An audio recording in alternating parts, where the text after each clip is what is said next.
이 저녁에 함께 나눌 하나님의 말씀은 구약 신명기 8장입니다. 구약 신명기 8장입니다.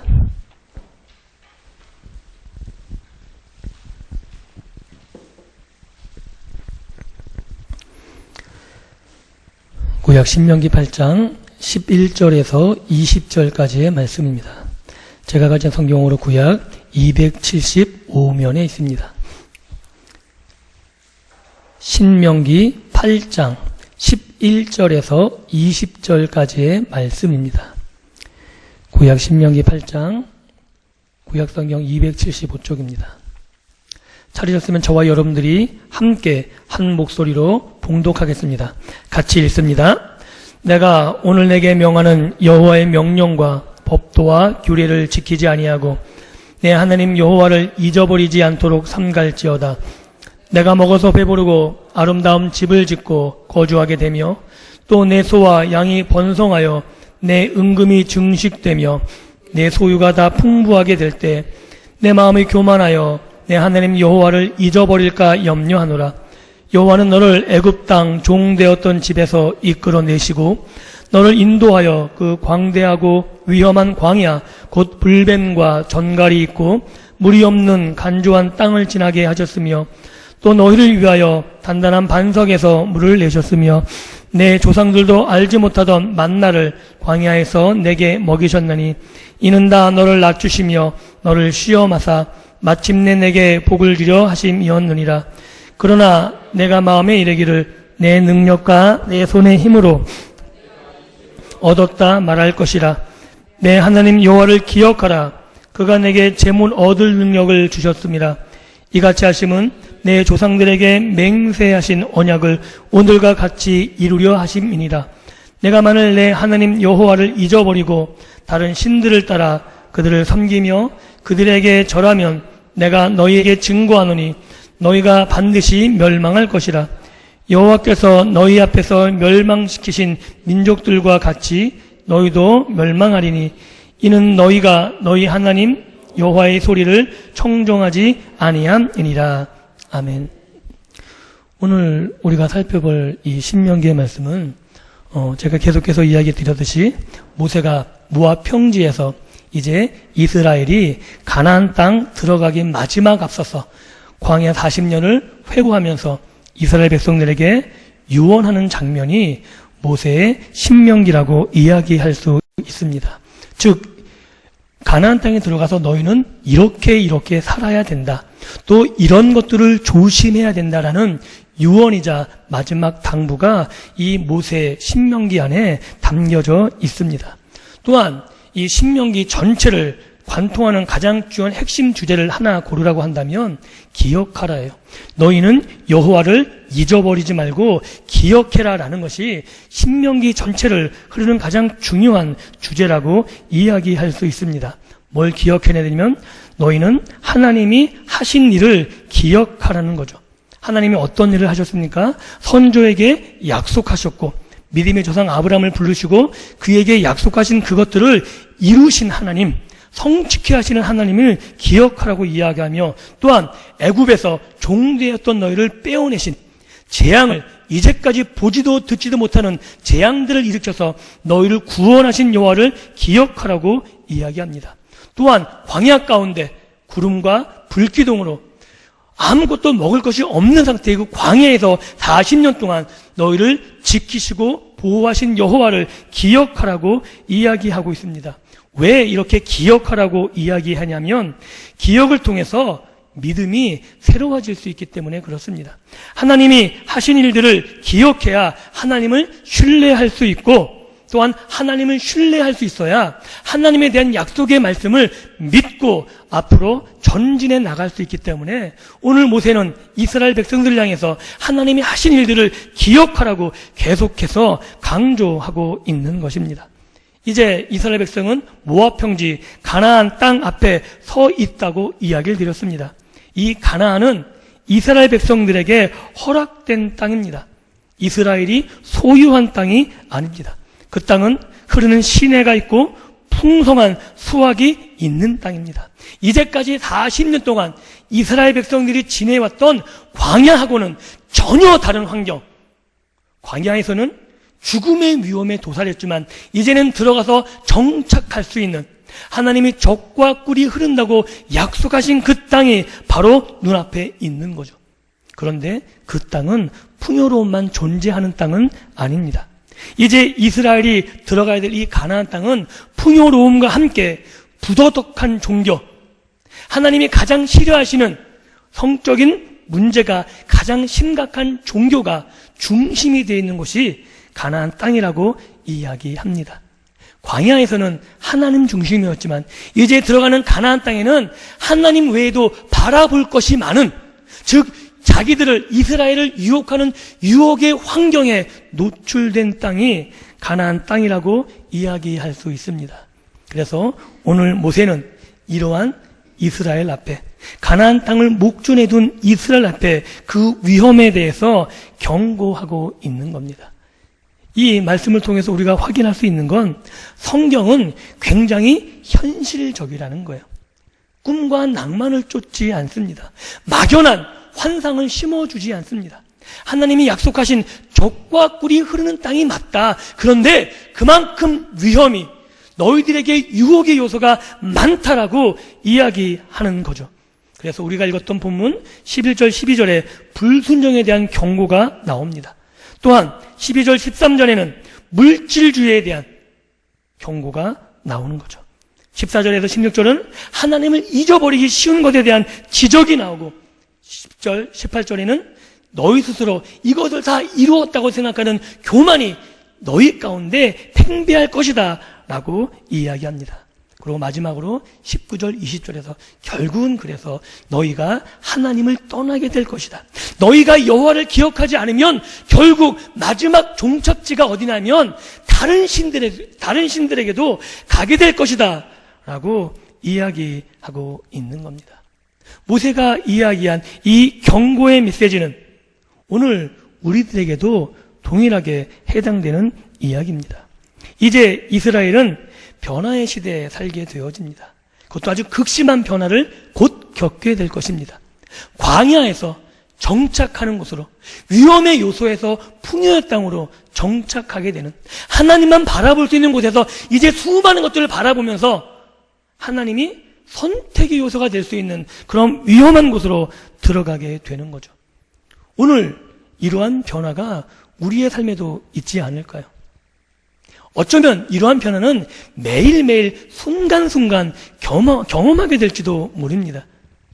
우리가 일이 잘 되어질 때, 어떤 성공의 결과물을 누리게 되는 순간순간마다 우리는 변화를 맞게 되어지고, 이 변화 속에서 우리는 끊임없이 선택하게 되어지는 거죠. 여호와를 기억하고 여호와를 따를 것이냐, 아니면 이것이 내가 한 것이라고 모세의 경고대로 교만해서 결국은 하나님을 떠나갈 것이냐. 이 경고는 오늘 사는 우리들에게도 전혀 다르지 않은 경고로 다가오게 됩니다. 그래서 모세는 다시 한번 이스라엘에게 경고하게 되죠. 잊어버리지 마라, 망각하지 마라.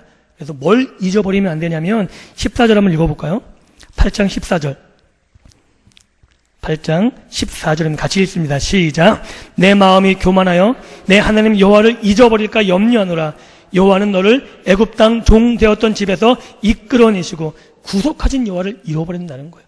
너희를 건져내신 여호와, 너희에게 선불로 땅을 주신 여호와를 너희가 잊어버리게 된다고 이야기하는 거예요. 15절도 한번 읽습니다. 같이 읽습니다. 시작. 너를 인도하여 그 광대하고 위험한 광야, 곧 불뱀과 전갈이 있고 물이 없는 간주한 땅을 지나게 하셨으며, 또 너희를 위하여 단단한 반석에서 물을 내셨으며, 광야를 인도케 하신 여호와, 불구름과 불기둥과 구름기둥으로, 또한 만나와 메추라기로 반석에서 물을 내심으로 광야에서 보호하시고 광야에서 의복이 헤어지지 않을 정도로 간섭하셨던 여호와, 그곳에서 인도하신 여호와를 너희가 잊어버리게 된다라고 이야기하는 거예요. 16절 같이 읽어볼까요? 시작. 내 조상들도 알지 못하던 만나를 광야에서 내게 먹으셨나니 이는 다 너를 낮추시며 너를 시험하사 마침내 내게 복을 주려 하심이었느니라. 즉 하나님이 너희를 먹이셨다는 거예요. 너희 스스로 먹을 것을 구한 게 아니고 하늘에서부터 하나님이 공급해 주셨다는 거예요. 너희가 물을 파서 먹은 게 아니고 반석에서부터 하나님이 물을 내셨다는 거예요. 너희에게 이렇게 먹이고 입히신 여호와를 너희가 잊어버리가 된다는 거죠. 왜 잊어버릴까요? 신명기에서 모세가 그 이유를 이렇게 이야기합니다. 현재의 사건에 너희가 들어갈 그 가나안 땅의 현재에 초점을 두기 시작하며 너희가 현재에만 몰두하고 너희가 하는 것에만 몰두하면 너희를 도우시고 너희를 구원해 내시고 너희를 지금까지 인도하신 여호와를 망각할 수 있다는 거예요. 이것은 오늘 우리들에게도 마찬가지입니다. 오늘의 일에만 내가 최선을 다하는 건 중요하고 좋은 겁니다. 그런데 이것이 내가 한 것이고 오늘 나에게 중요한 것이고 오늘에만 초점을 맞추다 보면 나를 지금까지 인도하신 여호와는 나의 삶에서 사라지게 되는 거죠. 그럼 어떻게 돼요? 내가 한 게 되는 거예요. 이것은 나의 업적이 되는 거고 그렇게 되면 교만하게 되는 거죠. 우리가 하나님을 섬긴다 말하지만 그 하나님은 내가 만들어 놓은 우상에 불과할 수 있다는 사실을 기억하셨으면 좋겠습니다. 그래서 오늘 우리가 현재에 최선을 다하지만 현재의 삶이 내 전부가 아님을 기억해 주십시오. 우리는 문득문득 삶 속에서 과거를 기억하며 하나님이 하신 일을 기억해 내셔야 되는 겁니다. 그래서 그 하나님 나를 인도하셨음을 나로 구원하셨음을 기억하며 그 하나님의 일을 오늘 내 삶에 적용할 수 있는 그런 믿음의 소유자들이 되기를 주님의 이름으로 축원합니다. 또한 역경에 숨겨한 순간에도 16절 보게 되면은 마침내라는 말이 나와요. 마침내. 맨 하반전에 마침내 내게 복을 주려 하심이었느니라. 광야 생활이 쉽지 않았습니다. 죽음의 문턱까지 왔다 갔다 했어요. 물이 없습니다. 먹을 게 없습니다. 전갈과 불뱀들이 있습니다. 그런데 마침내 복을 주기 위해서 우리가 하나님을 잊어버리면 이 마침내라는 하나님이 왜 우리를 여기까지 인도하시는지를 잊어버리게 되는 거예요. 그래서 어떻게 돼요? 불만과 불평만 하게 되는 거죠. 애굽의 큰 재앙을 경험했음에도 바로를 치신 하나님을 경험했음에도 광야에 나오자마자 이스라엘이 한 게 뭐예요? 불만과 불평이잖아요. 만나를 먹였음에도 고기가 없다고 불평했잖아요. 하나님이 우리를 인도하셨던 사실을 잊어버리면 하나님이 왜 나를 여기까지 인도하셨는지를 놓치게 되고 그렇게 되면 결국 우리는 불만과 불평 가운데 하나님을 떠나게 될 수밖에 없다고 성경은 경고하고 있는 겁니다. 오늘 이 말씀을 통해서 우리는 이스라엘이 얼마나 큰 위험에 얼마나 큰 위험에 봉착하고 있는지 그런 큰 위험의 요소들 가운데 우리가 살펴봐야 될 것은 수많은 이유가 있겠지만 이스라엘이 이런 망각, 여호와를 잊어버리게 되는 다양한 이유가 있겠지만 오늘 말씀 속에서 주어지는 가장 큰 이유는 환경의 차이도 무시할 수 없다는 거예요. 왜냐하면 이스라엘이 지금까지 40년 동안 경험한 그것은 광야입니다. 그렇죠? 이 광야는 하나님만 의지할 수밖에 없는 곳이에요. 다른 데에 눈을 돌려도 의지할 대상이 전혀 존재하지 않습니다. 내가 뭘 할 수 있는 게 아무것도 없다는 사실이죠. 그래서 오로지 하나님만 의지하게 됩니다. 구름 기둥, 불 기둥이 아니면 낮에는 타 죽을 수 있고 밤에는 얼어 죽을 수 있어요. 그죠? 그래서 구름 기둥이 인도하는 대로 따라갈 수밖에 없어요. 그게 유일한 안식처이었으니까. 아마 더 좋은 곳이 있으면 이스라엘은 구름 기둥과 불 기둥을 버리고 쫓아갔을지도 모릅니다. 오아시스가 광활하게 펼쳐 있으면 거기에서 안식을 누렸을지 모릅니다. 그런데 이스라엘이 40년 동안 방황했던 광야는 안식처가 어디에도 없습니다. 오로지 하나님이 인도하신 대로 따라가야 되는, 하나님만 의지해야 되는 곳이었습니다.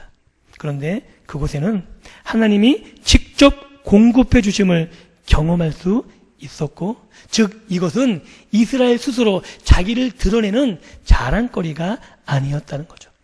결국 누구를 자랑할 수밖에 없는 곳이었냐면 하나님을 자랑할 수밖에 없는 곳이에요. 야, 하나님이 먹을 거 주셨어. 야, 하나님이 우리 옷도 헤어지지 않게 하셨어. 하나님이 어떻게 하셨어? 하나님이. 그 모든 삶의 현장 가운데 그들이 고백할 수 있는 유일한 단어는 뭐냐면 하나님이 하셨다는 거예요. 이 광야야말로 온전히 하나님을 의지할 수밖에 없는 곳이었습니다. 그런데 가나안은 어떤 곳입니까? 광야하고는 질적으로 다른 겁니다. 굉장히 매혹적인 지형이에요. 광야는 평탄하고 모래가 날리고 똑같아요. 볼 거 없어요. 그런데 그들이 들어갈 가나안은 시내가 흐르고 분천이 있고 샘이 있고 골짜기와 산지가 있는, 광야하고는 전혀 다른 곳입니다. 풍요로움이 있습니다. 정착해서 먹을 것을 구할 수 있습니다. 사람들이 살고 있습니다. 그곳에 눈을 돌릴 만한 요소가 얼마나 많은지 모릅니다. 풍성한 농작물이 기다리고 있습니다. 정탐꾼들이 갖고 왔듯이 두 사람이 간신히 먹여올 정도의 포도 한 송이, 입이 딱 벌어지지 않겠습니까? 또한 그것 말고도 먹을 건 밀과 보리가 있고 자원도 풍성합니다. 그 당시에 유일하게 철기문화가 지배했던 곳이 가나안이에요. 다른 여타, 중국 이런 대륙에서도 철기가 발달하지 않았는데 이 가나안은 철이 생산지였고 철을 다룰 수 있는 기술도 풍부한, 자원이 무수히 많았던 곳이 이 가나안 땅입니다. 그렇게 광야와 가나안은 다릅니다.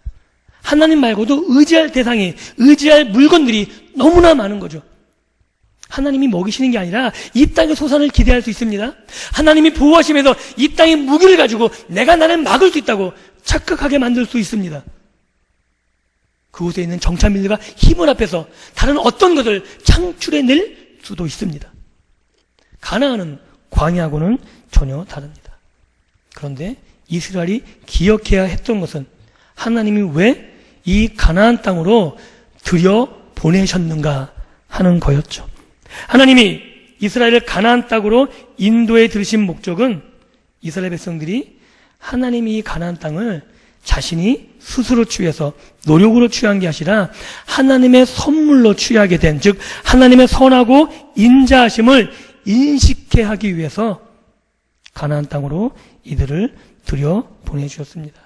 그래서 가나안 땅에서 하나님이 이스라엘 백성들에게 원하신 것은 하나님이 주신 것들을 누리며 그곳에서 예배하고 정말 하나님만이 나의 주님이십니다. 광야에서 고백했듯이 그 동일한 신앙의 고백을, 풍요로움을 누리면서 동일하게 고백하기를 원하셨던 거죠. 그런데 이스라엘은 풍요로움 앞에 하나님을 잊어버리게 되고 계명을 불순종하게 되고 하나님 앞에 교만해서 결국 하나님의 심판대 앞에 서게 되어집니다. 하나님이 이스라엘을 들어보내신 목적, 그 이유는 또 한 가지를 살펴본다면 제사장 나라를 삼기 위한 거예요. 아브라함을 왜 선택하셨습니까? 샘플이에요, 샘플.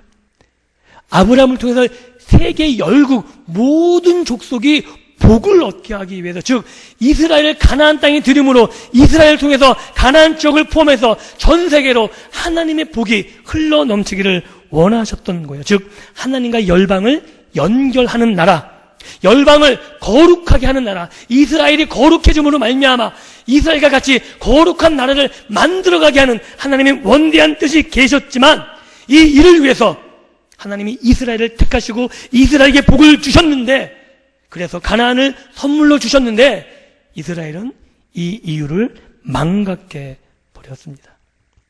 짓지 않은 집에서 농사하지 않은 것을 먹으며 마음껏 누리게 하셨던 이유가 단지 자신들을 위해서라고, 하나님이 원래 오셨던 목적과 이유를 다 망각해버리고 이제는 우리를 이곳에 인도하시니 우리는 절대 이곳에서 뽑혀지지 않을 거라는 착각 속에 살았던 것이 이스라엘입니다. 그런 이스라엘, 그게 이스라엘만의 문제가 아니고 죄성을 지는 모든 인간들의 문제가 아닐까요? 그래서 인간의 연약함을 알았던 모세, 인간의 죄악됨을 알았던 모세는 이스라엘이 광야에서 가나안으로 들어가기 앞서 이렇게 위험 요소가 있음을, 이런 위험 요소를 직시하고 여호와의 신앙, 여호와만을 섬기는 신앙을 대대에 이어가기 위해서 죽음 앞에서 가장 중요하게 너희는 여호와를 기억하라고 이야기하고 있는 겁니다. 오늘 우리도 마찬가지입니다. 하나님 우리에게 복을 주실 것입니다. 믿으십니까? 근데 이 복을 왜 주셨는지, 우리를 왜 불러주셨는지를 늘 기억하고 계셔야 되는 거예요. 이 일을 망각하기 시작하면 이것이 나로부터 기인되는 거예요. 이게 내 잘난 것, 내가 잘났기 때문에 하나님이 부르신 것이고, 내가 무엇을 했기 때문에 하나님이 나를 도우신 것이고, 그 이유가 어디에서 나와요? 하나님에서 나오는 것이 아니라 나에게서 이유가 출발되는 거예요. 내가 복을 받을 만하다고, 내가 이를 이룰 만하다고, 하나님이 나를 도와주실 만하다고. 아닙니다. 하나님이 이스라엘을 광야 가운데 부르셨던 이유, 그리고 광야에서 가나안으로 들으신 이유는 이스라엘이 잘나서가 아니라고 성경은 누누이 이야기하고 있습니다. 이스라엘 민족의 수가 많아서도 아니고, 그들이 똑똑해서도 아니고, 한 가지 이유를 들라면 그들의 선조에게 약속하신 약속 때문에 이스라엘을 들여보내주셨다고 성경은 분명하게 기록하고 있습니다. 여러분들에게 복을 주시는 이유도 여러분에게 근거가 있는 것이 아닙니다. 하나님이 예수 그리스도를 통해서 이미 약속하신 약속의 말씀에 근거해서 하나님의 자녀가 된 여러분들에게 복을 주고 계시는 거예요. 책임져 주시는 거예요. 근데 우리는 자꾸 망각하고 잊어버리고 있는 거죠. 그래서 어떻게 돼요? 이 풍요 가운데 우리는 자꾸 교만해지려 그럽니다. 부유하게 되는 것도 내가 그럴만해서 그렇다는 거예요. 내가 믿음이 좋아서, 내가 열심히 교회를 봉사해서, 틀린 말이 아니에요. 맞아요. 그런데 그것 자체가 이유가 될 수 없는데, 그것 자체가 이유가 되기 시작해요. 내가 너보다 낫다 이거예요. 정말 그런가요? 그래서 어디까지 나가요? 결국은 그 영광을 내가 취하게 되어버리게 되는 겁니다. 하나님의 영광을 도둑질하는, 말은 하나님의 영광을 이야기하지만 실제로 자기의 노력의 산물로 자기가 이루어진 것으로 둔갑되는 우리의 삶의 모습을 쉽게 발견할 수 있습니다. 이렇게 교만해지면 그 결과는 결국 우상 숭배로 나아가게 됩니다. 아론의 금송아지 사건 아시잖아요. 이게 가장 대표적인 우상이에요. 그 금송아지를 뭐라고 불렀다고요? 여호와라 불렀어요. 이곳에서 기도하면서 우리가 만든 우상을 내 속에 세워놓고 그를 여호와 하나님이라고 부를 수 있는 존재가 우리 인간들입니다. 아십니까? 내 속에서 이 부유함이 하나님이 주신 것들이 나로부터 기인했다고 내가 생각한다면, 이 복의 근원을, 이 복을 주신 것들을 나에게서 기원을 찾기 시작하면 결국 나는 하나님 외에 다른 신을 섬기고 있는 겁니다. 가나안의 신들이 바알이에요. 바알이 무슨 뜻이냐면 하나님이란 뜻이에요. 바알이 주란 뜻이에요. 주. 풍요로움을 주는, 인간들이 만들어 인간의 노력을 합리화하고 정당화하는 그 어떤 부도덕과 그 어떤 더러운 것들도 관계없이 내가 잘 되면 되는, 나의 유익을 위해서 그 어떤 것을 해도 다 용납하는 그 신 하나를 만들고 싶은 게 인간의 모습 아니겠습니까? 그게 무속신앙이잖아요. 무당이 그렇고 점쟁이가 그렇고, 거기에는 옳고 그른 것을 따지지 않습니다. 나쁜 것, 부정한 것, 더러운 것 구분하지 않습니다. 뭐만 주면 돼요? 돈만 주면 돼요. 이게 인간이 만드는 우상입니다. 그래서 결국 우상 숭배로 간다는 것은 어떤 투영된 물질, 그 물질 눈에 보이는 것을 섬긴다는 것이 아니라 내가 하나님 아래 있음을 거부하는 것, 그것을 총칭해서 우상 숭배라고 이야기할 수 있을 것입니다. 이게 풍요의 위험이라는 거예요. 우리들은 전부 죄의 본성을 가지고 있습니다. 알고 계십니까? 내가 하나님을 믿었지만 내가 하나님 앞에 서는 그날까지 내 죄의 본성은 사라지지 않을 것입니다. 내 생각은 계속 악한 대로 굴러갈 거고, 이것을 잡아서 하나님께로 끌고 가는 게 쉽지 않습니다. 여기서는 저도 마찬가지입니다. 죄의 본성이 있기 때문에 하나님마저도 나를 위해 이용하고 싶은, 내 결과를 얻기 위해서 하나님을 동원하고 싶은 욕심을 가지고 있습니다. 내가 할 수 있다는 것을 증명하기 위해서 다른 사람이 죽어나가든 전혀 관계하지 않습니다. 지금 우리나라 싸우는 거 보세요. 다 자기의 옳음을 증명하기 위해서 남을 죽이고 짓밟고 일어서기를 하는 게 이게 이 나라 이 땅의 모습 아닙니까? 교회도 별반 다르지 않습니다. 교회도 경쟁해야 된다 그래요. 이게 누구 돌린지 모르겠어요. 하나님이 무엇을 위해서 여러분들 부르셨습니까? 경쟁하기 위해서 부르셨나요? 남을 짓밟고 일어서라고 부르신 건가요? 여러분들의 복을 누리면 그 남의 복을 다 빼앗기 위해서 여러분들 부르신 건가요? 아니잖아요. 아닙니다. 신앙은 나의 것을 증명해내는 것이 신앙이 아닙니다. 그 대표적인 예를 예수님의 실험에서 확인할 수 있습니다. 사단이 예수님을 시험합니다. 너 하나님의 능력 다 가지고 있잖아. 너 돌 떡으로 만들어. 뛰어내리면 네가 메시아기 때문에 안 죽어. 내가 공중에 가서 잡았는데 전화만 하면 내가 너에게 다 줄게. 이게 뭐예요? 예수님이 하나님 아들 맞죠? 아닙니까? 맞습니다. 능력이 있으십니까? 없으십니까? 있으세요. 근데 왜 사단이 유혹합니까? 네 스스로 하라는 거예요. 예수님은 계속해서 이야기하는 게 하나님의 뜻을 이루러 오신 분이에요. 그죠? 성경에 있는 것을 이루기 위해서 토시 하나 안 틀리고 그 뜻을 이루기 위해서 그 말씀을 이루기 위해서 십자가를 걸어가셨어요. 그런데 사단은 뭐라고 할게요? 네가 결정해. 너 권세 가졌잖아. 네가 할 수 있는 거야. 그 권세로 너를 증명하면 되는 거야. 예수님 뭐라 그랬어요? 나는 하나님의 뜻을 이루기 위해서 온 거야. 나는 하나님의 말씀만 따를 뿐이지 그 어떤 것도 허용하지 않을 거다라고 말씀을 인용하시면서 단호하게 이야기하고 계십니다. 즉 예수님은 내가 하나님의 아들 된 표는 내가 권세를 얼마나 많이 가졌고 내가 능력을 얼마나 많이 해내고 이런 게 내가 하나님의 아들 된 표가 아니라 하나님의 말씀을 순종하는 것이 하나님의 아들 된 표라고 이야기하고 있다는 사실이에요. 오늘 우리들의 당면한 시험도 다르지 않을 것 같습니다. 사단은 끊임없이 우리에게 이렇게 유혹할 거예요. 이렇게 유혹할 겁니다. 너 권세 있잖아. 다 주셨다며. 복을 주셨다며. 한번 마음껏 살아봐. 하나님이 다 책임져 주신다며. 그래서 설치는 게 이단들이잖아요. 그 말씀 갖고 사람들을 미혹하고 사람들을 망가뜨리는 게 이단들이고 사입이잖아요. 우리는 어떻게 하나님 말씀을 바르게 살아 실천해 나갈까요? 내가 어떤 결과를 가진 것으로 내가 하나님 자녀됨을 증명하는 것이 아니라 예수님의 말씀처럼 오늘 내가 하나님 말씀에 순종하는 것으로 하나님의 자녀됨을 나타내 보일 수 있기를 주님의 이름으로 축복합니다. 이게 신명기에서 모세가 하고 있는 말이에요. 너희는 여호와를 기억하라. 그의 계명과 법도를 지켜라. 왜요? 그것이 하나님의 백성된 표니까. 그것이 하나님의 자녀된 표이기 때문에 모세는 이스라엘 백성들에게 여호와를 기억하라고 이야기하고 있는 겁니다. 변화에 직면한 이스라엘, 풍요의 위험 앞에 있습니다. 이스라엘은 이제 선택해야 됩니다. 무엇을 선택할 것인가? 하나님을 기억할 것인가? 아니면 하나님을 잊어버릴 것인가? 이스라엘을 하나님을 기억하지 않아서 하나님께 징계를 당하게 됐다는 이야기가 구약 전체의 이야기입니다.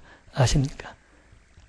하나님을 계속해서 잊어버려서 징계를 받고 하나님이 구원하시면 또 잃어버려서 또 징계를 받고 이것이 사사기잖아요. 마지막에는 뽑혀나가는 그들이 하나님의 땅 가나안 땅에서 뽑혀나가는 이야기 여호와를 잊어버렸기 때문에 하나님의 심판 앞에 서는 이야기가 구약의 이야기잖아요. 그럼 오늘 우리는 어떻습니까? 이 이스라엘 백성의 이야기가 남의 나라, 남의 땅의 이야기인가요? 아니요, 그렇지 않습니다. 오늘 우리들을 향한 하나님의 메시지, 오늘 우리들을 향한 하나님께서 주시는 말씀 아닐까요? 우리는 하루의 삶 가운데서 수많은 변화를 맞이합니다. 그런 변화의 시기에 풍요로움 앞에서 무엇을 선택하시겠습니까? 쉽게 이렇게 이해하면 좋을 것 같습니다. 하나님이 주시는 삶에서 내가 감사와 긍휼을 베푸는 삶을 살고 있는가? 아니면 나를 자랑하며 다른 사람을 정죄하며 살고 있는가? 왜 제가 이런 이야기를 드리냐면 하나님을 인정하면 감사할 수 있습니다. 맞습니까? 그래서 범사에 감사하라 그러잖아요. 하나님이 다 주관하신 것이기 때문에 그 어떤 것도 하나님 없이, 하나님이 모르는, 하나님이 간섭하지 않는 일이 없기 때문에 범사에 감사하라 그래요. 감사한다는 것은 하나님을 인정한다는 거예요. 내가 긍휼을 베푼다는 것은, 내가 긍휼이 크다는 것은 하나님의 받은 은혜가 큼을 알고 있다는 거예요. 나 같은 죄인도 구원하셨는데, 나 같은 사람도 이곳에 예배하게 하시는데 그 은혜를 알기에 그 어떤 사람이 내게 와도 긍휼을 베풀 수 있는 거예요. 그들을 기다려줄 수 있는 거예요. 참아낼 수 있는 거예요. 왜? 나도 참아주셨는데 하나님이 나 같은 죄인도 참아주셨기 때문에 참아내는 거예요. 이게 교회입니다. 그래서 교회는 누구나 들어올 수밖에 없는 거예요. 나를 생각하면 나도 받아주셨는데 누군들 못 받아들이겠습니까? 그래서 감사와 긍휼이 여러분의 삶 가운데 충만하기를 다시 한번 예수님의 이름으로 축원합니다. 그런 반면에 자랑하고 남을 정죄하고 심판하기 쉬워요. 근데 이 모습이 실상 저와 여러분들의 모습이기가 훨씬 더 쉽습니다. 왜냐하면 남 앞에서 좀 높아 보이고 싶잖아요. 우쭐대 보이고 싶잖아요. 또한 내가 이만큼 했으면 다른 사람에게 쉽게 정죄가 나가요. 정죄를 꼭 지적하는 것만은 아닙니다. 내가 했는데 넌 못한다고 이야기한다면 그게 다 정죄일 수가 있는 거예요. 폭넓게. 야, 난 기도했는데 이렇게 됐어. 넌 기도 안 해서 그래. 이것도 일종의 정죄일 수 있는 거죠. 내가 기도를 열심히 했기 때문에 응답하신 거예요? 아닙니다. 여러분들이 하나님의 자녀이기 때문에 응답하신 거예요. 아십니까? 우리는 너무나 쉽게 판단하고 있는 거예요. 하나님이 그에게 무엇을 위해서 지금 어떤 어려움과 고난을 그 길을 걷게 하시는지 나는 생각하지 않고 있는 거예요. 너무나 쉽게 판단하는 거죠. 그래서 우리의 삶 속에 감사와 긍휼의 마음이 있는지, 아니면 지금도 나를 자랑하며 남을 정죄하고 있는지 끊임없이 돌이켜 보셨으면 좋겠습니다. 그래서 하나님의 자녀된 증거를 내가 가진 것으로, 내가 무엇을 했다, 내가 무슨 어떤 결과를 얻었다, 그것으로 확인하는 것이 아니라 내가 오늘도 하나님 말씀에 얼마나 순종했는가를, 내 속에서는 욱하고 내 속에서는 내 욕심을 따라 살고 싶었는데 하나님이 하지 말라 그래서 오늘도 그 길을 멈추고 있는지, 내가 이거 하면 손해보는 거 뻔히 아는데 하나님이 하라 그래서 이를 악물고 오늘도 선을 위해서 내 손해를 감당했는지, 이것이 우리의 삶의 기준점이 되었으면 좋겠습니다. 그래서 결국 마지막 시금석으로 가는 게 뭐냐면 순종과 불순종입니다. 이스라엘 백성들이 이제 가나안 땅 들어가서 가장 중요하게 하나님이 다루시는 게 뭐냐면 순종과 불순종이잖아요. 이 모든 것이 이 순종과 불순종의 문제로 귀결될 수밖에 없는 거죠. 오늘 우리의 삶도 마찬가지입니다. 하나님 앞에서 순종할 것인가, 아니면 하나님 말씀에 불순종할 것인가. 이스라엘 백성들은 하나님의 신실하심과 인도하심을 경험했습니다. 애굽의 10가지 재앙도 경험했고 광야의 모든 40년간의 놀라운 기적들을 다 경험했습니다. 그런데도 그들은 순종하지 않았습니다. 그럼 우리는 나을까요? 내가 그곳에 있으면 나는 순종했을 텐데, 아니요. 우리라고 별다르지 않습니다. 여기서는 저도 장담할 수 없는 거예요. 아니, 동일하게 불순종했을 것 같습니다. 그게 우리의 연약함입니다. 그래서 오늘도 말씀 앞에 엎드려 기도할 수 있어야 되는 거예요. 내 연약함을 알게, 나의 완악한 마음, 내 욕심대로 살고 싶은 내 욕망을 알게 오늘도 부르짖을 수 있어야 되는 거예요. 내가 하나님 하신 일들 기억할 수 있도록 깨어 있어야 되는 거예요. 늘 깨어 기억하며 몸부림쳐서 사도 바울이 고백한 것처럼 날마다 나를 쳐서 복종하는 그런 결단이 매일매일 있어야 오늘도 믿음의 진보를, 믿음의 전진을 우리가 하루하루 이루어낼 수 있기 때문에 그렇습니다. 말씀을 맺습니다. 이스라엘을 먹이고 입히셨습니다. 보호해 주신다고, 책임져 주신다고, 하나님이 주목하여 보시는, 하나님이 한 번도 외면하지 않을 거라고 약속해 주셨습니다. 그리고 모세를 통해서 또 마지막으로 단단하게 경고까지 하십니다. 너 기억해라. 너 잊지 말아라. 이 말씀이 수천 년 전, 4,000년 이상 오래된 옛날 이야기, 모세 때 시대의 이야기가 아니라 오늘 지금 저와 여러분들에게 외치는 음성으로 들려줄 수 있기를 주님의 이름으로 축복합니다. 하나님이 그들을 먹이고 입히셨습니까? 예수님은 오늘 우리들에게 이야기합니다. 하늘의 새를 봐라. 들의 백합화를 봐라. 그들을 먹이시고 입히시는 하나님이 너희도 책임지실 거야. 우리에게 얘기하시잖아요. 이스라엘만 먹이시는 게 아니라 온 땅을 먹이시는 하나님이 너희 아빠 되시는데, 너희를 책임져 주실 텐데,